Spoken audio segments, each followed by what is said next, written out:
Hello everyone, and welcome to the Nutrition Foundation module. My name is Lara Nasreddin and I'm a professor of nutrition. I will be giving you the first introductory lecture. Our learning outcomes for this session are that by the end of the session you will be able to identify the different macronutrients and their importance in relation to human health. Obviously, very briefly, given that this is just a bit less than an hour lecture. You will be able to explain the requirements of the various nutrients, so what we call the dietary reference intakes, and I will be referring to them as DRIs in the rest of the lecture. You will also be introduced to what we call acceptable macronutrient distribution range, and I will be referring to these as AMDR in the rest of the lecture. We will also briefly describe the various food groups and the serving sizes that you are recommended to consume, and also be introduced to the number of servings from each food group based on the different caloric intake level. Let me start by a very basic introduction of what is a nutrient. As you all know, these come from food. They are chemical substances that come from our food, and they are used in the body to provide energy. We will later define a little bit energy in more specific terms.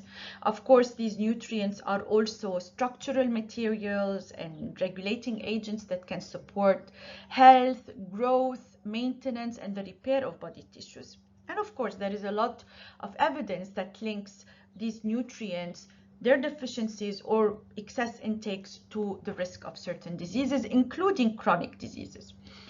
When we talk about nutrients, there are two categories: what we call essential nutrients, so your body cannot synthesize them and the body relies on taking these nutrients from the diet, otherwise you will develop deficiency symptoms.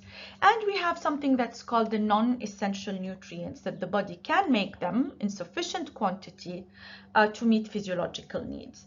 And for example, cholesterol is a non-essential nutrient.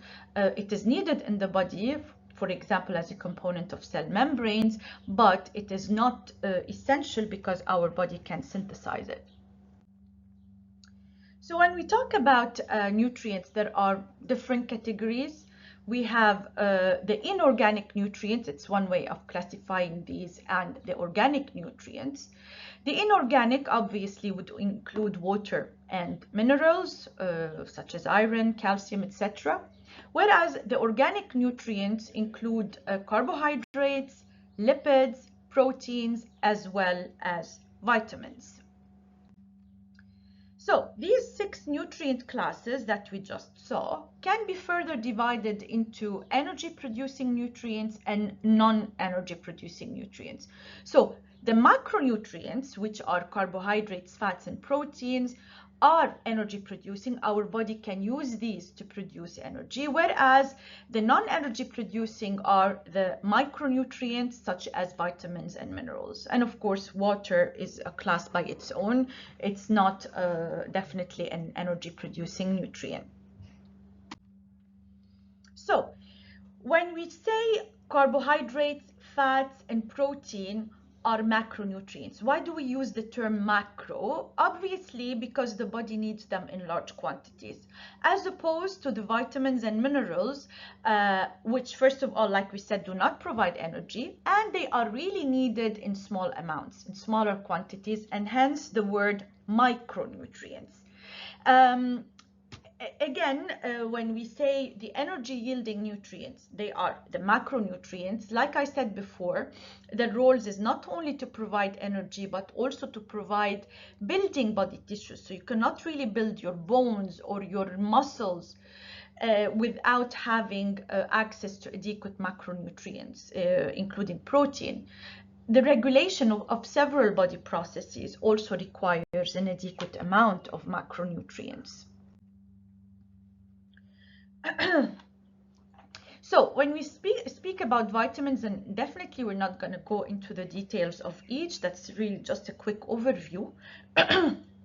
Like we said, these are organic, they are essential nutrients, and they allow the body to do certain functions. For example, they help the body to obtain energy from carbohydrate or from fat or from protein. So they help in macronutrient metabolism, in other words. Whereas the minerals, they also catalyze certain reactions in the body, but they are also found in the bones, in the teeth, and in several body fluids.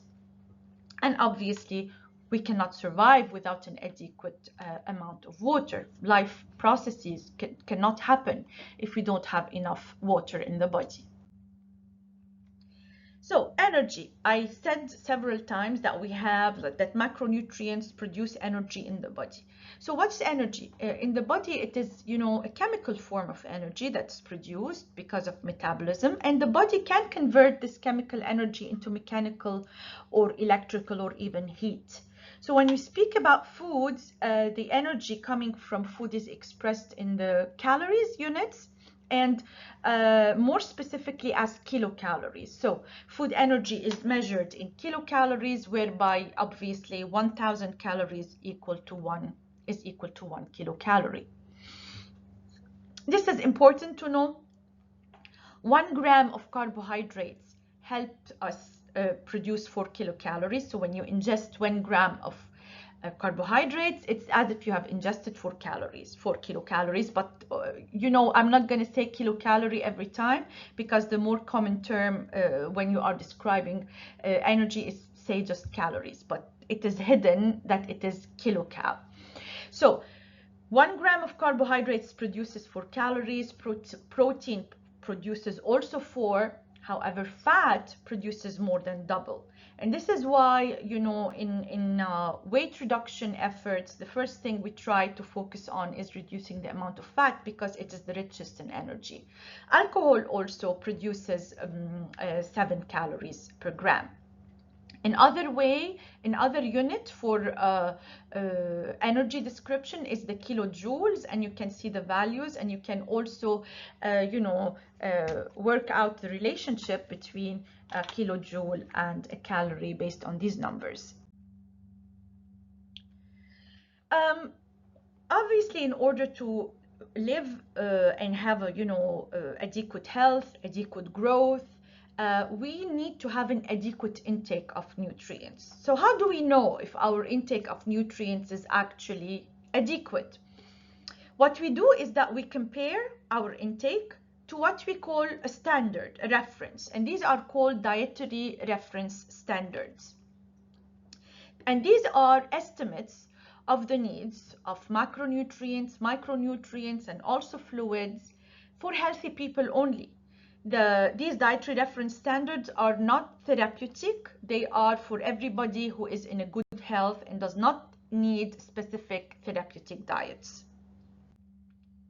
And these dietary reference standards are also, one class amongst these standards is what we call the dietary reference intakes, DRIs.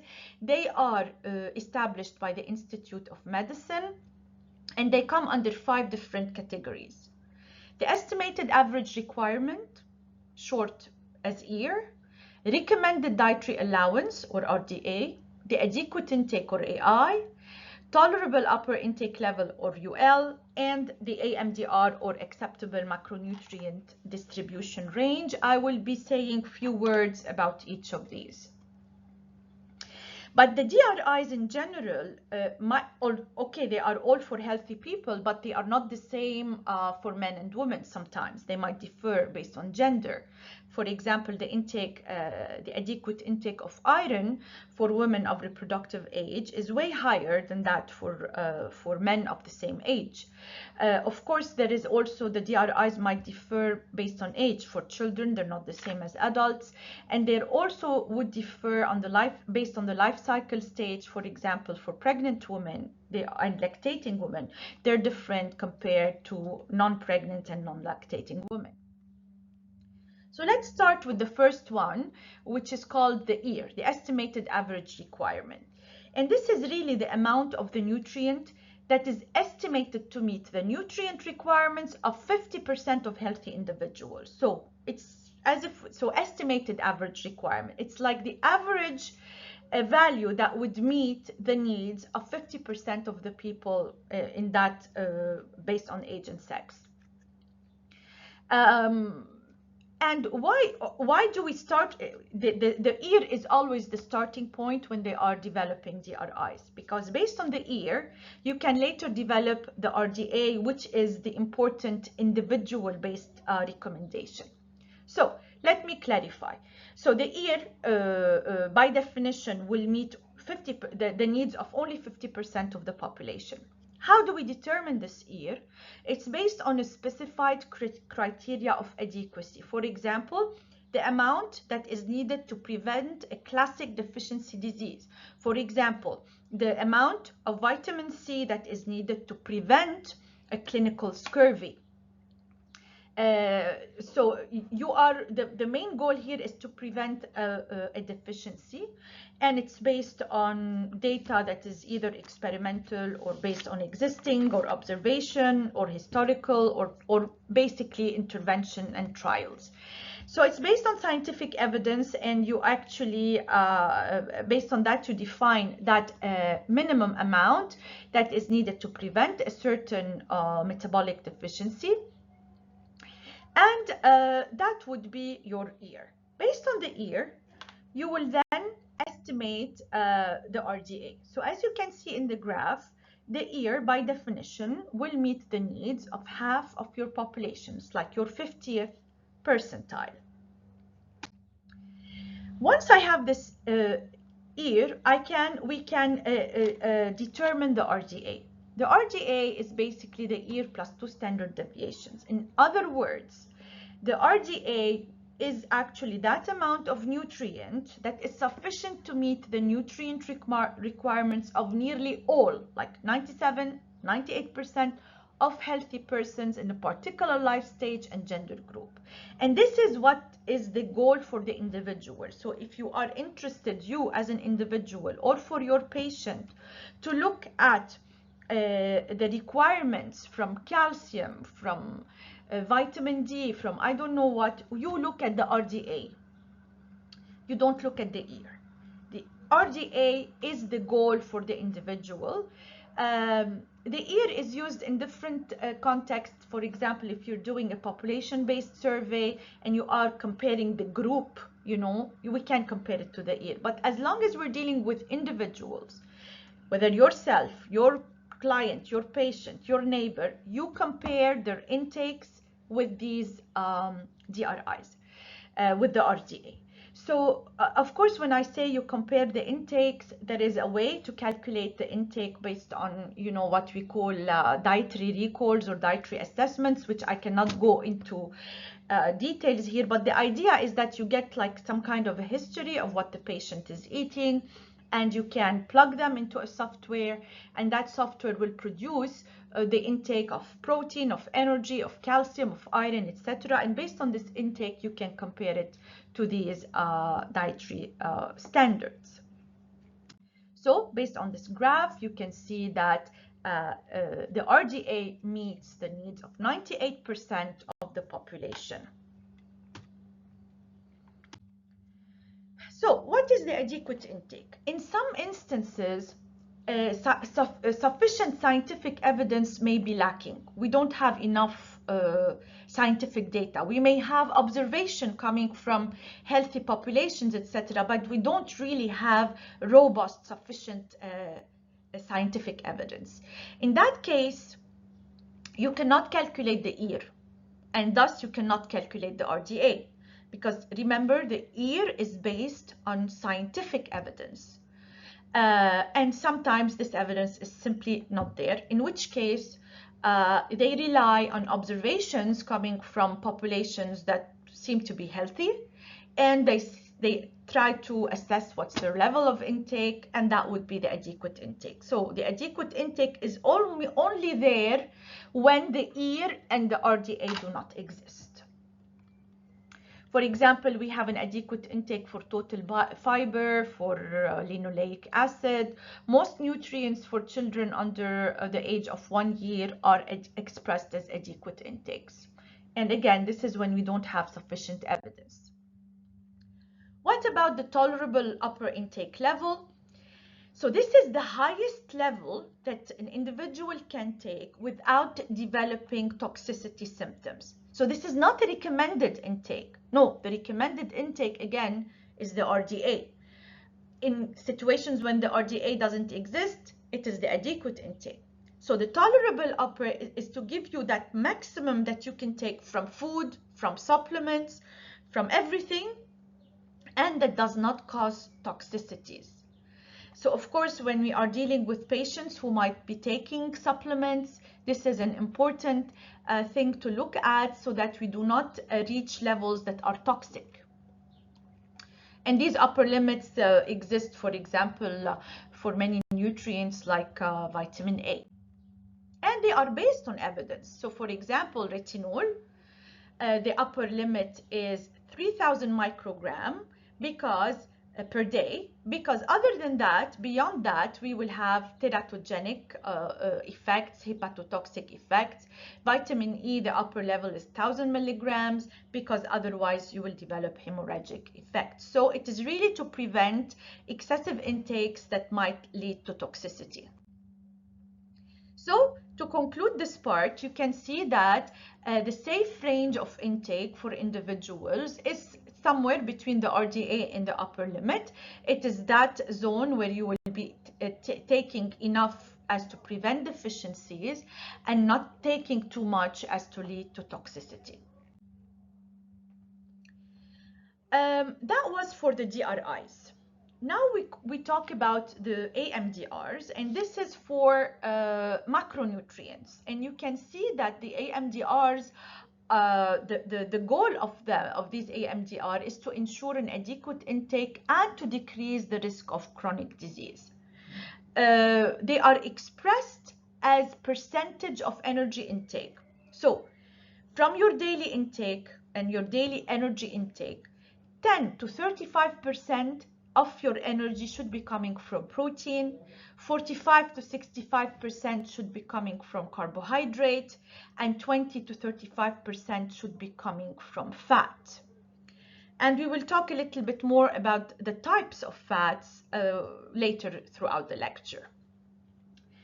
So obviously here you need to have an idea about your energy recommendations and so what's the recommended energy intake level for you or for your patient. And there are equations, I also will not go into this, but there are equations that we can use to say, for example, that this person needs around 2,200 calories per day, and after that we divide it based on these ranges. That it's a range because it allows for individualization. Some people might prefer a higher protein intake, some people cannot tolerate or do not want to eat animal-based foods, or you're obliged to give them a lower protein intake. So this range is important because there is no one size fits all. It actually allows for certain individualization in the diet. And it also allows us to assess whether the diet is adequate based again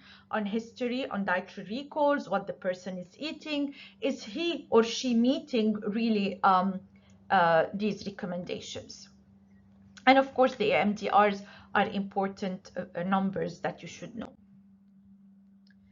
So, to wrap this up, as a summary, the RDA is the usual intake at or above this level that has low probability of inadequacy. So if you're meeting the RDA, there is almost no risk that you will be deficient. The AI, the adequate intake, exists when we don't have sufficient evidence. But when the AI is there, we can also compare the intake to it, and we think that that level will also have a low probability of inadequacy. The upper limit is so if you're exceeding the upper limit, you would be at risk to develop toxicities because of excessive intakes. And the AMDR, it is that usual macronutrient distribution range that actually is adequate for health and would protect against chronic diseases and will actually provide you with all your essential nutrients. So let's start to zoom in a little bit on the macronutrients, starting with carbohydrates. And when I say carbohydrates, what people think, uh, maybe many of you will also think, this is something bad. We shouldn't, carbohydrates makes us fat. They are responsible for all the problems that we are having today. So this is what the layperson would think. And what professionals think when they hear carbohydrates is that they are the basic fuel source that we need. And if you remember, the acceptable macronutrient distribution range shows you that the bulk of your energy would eventually come from carbohydrates. Where do these carbohydrates come from? And I will discuss a little bit more why some people think carbohydrates are bad. The main source of carbohydrates are plant-based foods in our diet, including breads and grains such as rice and pasta, fruits and vegetables, but also milk and yogurt. They are the staple. Carbohydrates are the staple foods in many populations, including Lebanon. Bread is something very important here. In other communities, it might be rice, but it is the staple. It is the main part of the meal and of every meal. Carbohydrates in general are available, easily grown, easy to be stored, and are cheap. And this is a classification of carbohydrates. So we have the simple carbohydrates, which are further divided as mono or disaccharides. The monosaccharides are, the single sugar molecules such as glucose, fructose, or galactose. The disaccharides are made of two sugar molecules, and the polysaccharides obviously have a big number of monosaccharides such as starch, fiber, and glycogen. Here we are seeing examples of the disaccharides. For example, you can see that sucrose is made of 1 fructose and 1 glucose. The simple sugars, such as the monosaccharides, they really require no digestion. They are directly absorbed. The disaccharides, which are also recognized as simple carbohydrates, they need to be broken down because, as you remember, they are made of two sugars. So you need to break the bond between these two sugars. This can be done by digestive enzymes. And, once you have the sugars, such as glucose or fructose, they are absorbed, directly absorbed. The complex carbohydrates, which we call polysaccharides and are actually made of long strands of monosaccharides, they obviously need to be broken down. So they need to be digested by digestive enzymes into smaller units. So for example, the starch is a long polymer of glucose units, and it's completely broken down into glucose, which then is absorbed. Glycogen also is made of glucose, but it has different shapes.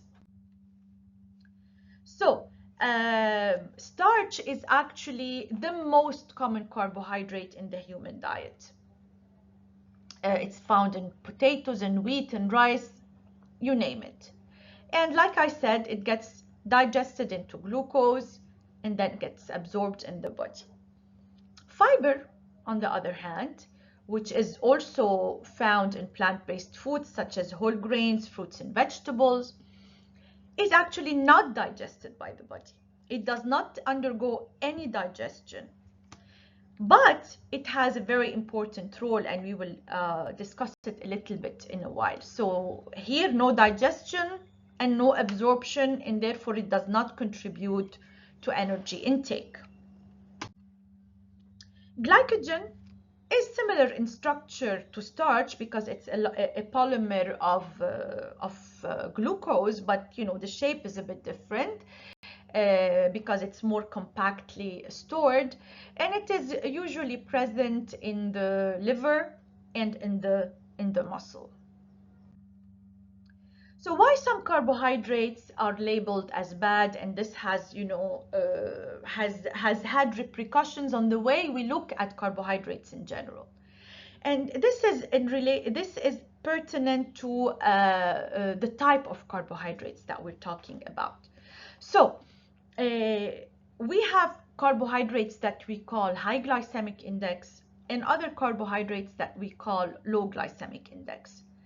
The high glycemic carbohydrates, when you consume them, they will result in a very quick digestion and absorption, and therefore a very quick increase in blood glucose, a peak in blood glucose, followed by a peak in insulin production and insulin level.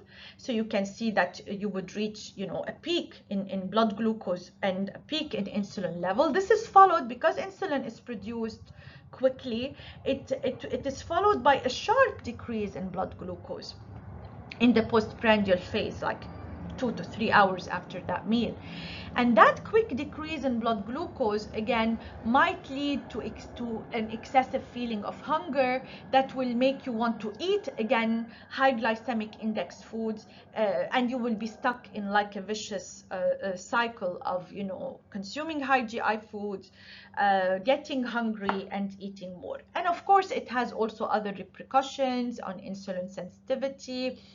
And some studies have linked the high GI consumption with obesity and with type 2 diabetes, and amongst others, and a pro-inflammatory profile in general. Whereas if you consume a low GI food, you can see that there is really no peak. It's more like a flat curve that lasts longer, and you do not have a sharp decrease in your blood glucose levels. And this is typically associated with less hunger, less desire to eat, and less desire to eat sugary foods. And studies have suggested that this low GI diet can help you maintain healthier body weight and prevent certain chronic diseases. So where do the high GI carbohydrates come from? Of course, they come from sugar-sweetened beverages and sweets and cakes and chocolates and all the desserts, but it also comes from refined grains. So the white bread that we eat, or the white pasta, or the white rice that have undergone a refining process are all high GI, as compared to the low GI, which is whole grain wheat, whole grain rice, whole grain pasta, but also many fruits. Not all the fruits are low GI, but many fruits and also vegetables are low GI. So, of course, if our diet is going to be consistently high GI, building on sweets and sugar-sweetened beverages and refined grains, this is going to be a problem from a health and a weight perspective, as opposed to the incorporation of healthier options in your diet, including fruits and vegetables and legume pulses like lentils and fava beans and chickpeas are low GI. They are very rich in fiber and also rich in protein. So we don't have recommendations now on basically to follow a low GI diet in the strict sense, because there is some conflicting evidence. But there is no conflicting evidence when it comes to the types of foods. So if you actually choose fruits, vegetables, unprocessed, minimally processed foods, and whole grains, you are doing it right. You are taking the good quality carbohydrates that are most likely going to be low GI. So the functions of carbohydrates in our body, first of all, you know that glucose is the fuel source for the brain. We actually need 130 grams of glucose per day just for the function of the brain.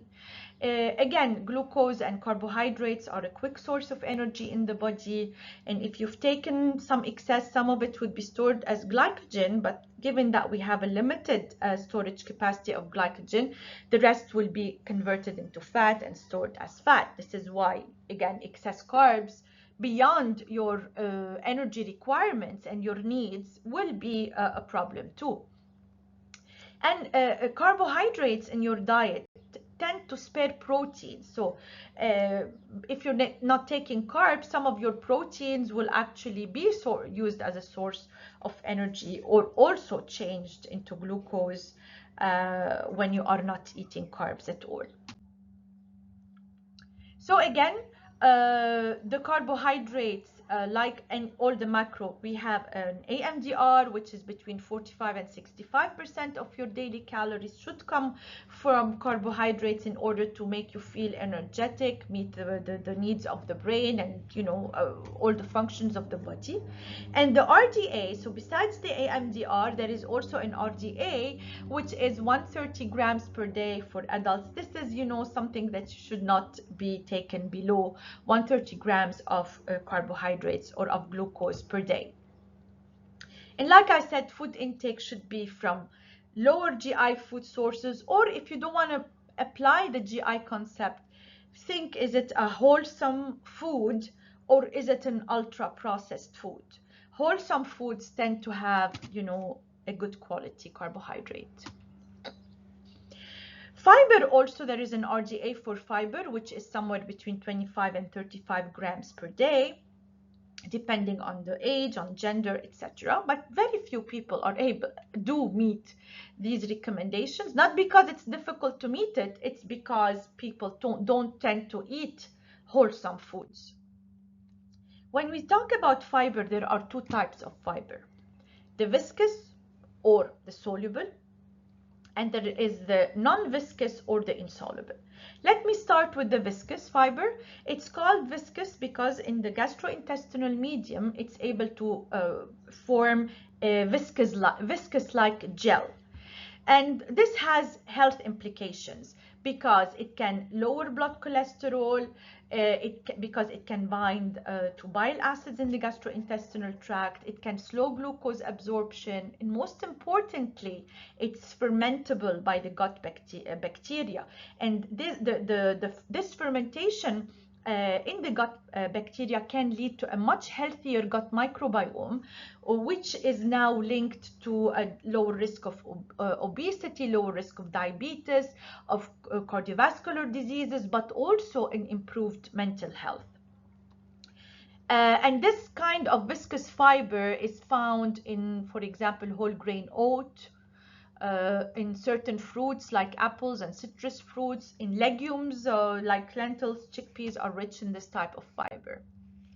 The non-viscous or the insoluble is actually less fermentable, and its main function is, to give a more fecal weight, and it can speed the fecal passage, so it actually alleviates constipation and may help with weight management because it provides bulk and feeling of fullness. And this is usually present, for example, in wheat bran, in brown rice, also in legumes, in certain vegetables. It's not difficult to reach the recommended 25 to 35 grams per day. So I have put this slide to help you find examples, and probably we will discuss this during our interactive session, to basically think of ways that what can you eat during the day in order to meet at least 25 grams of fiber, total fiber that's coming from both and includes both viscous and non-viscous fiber.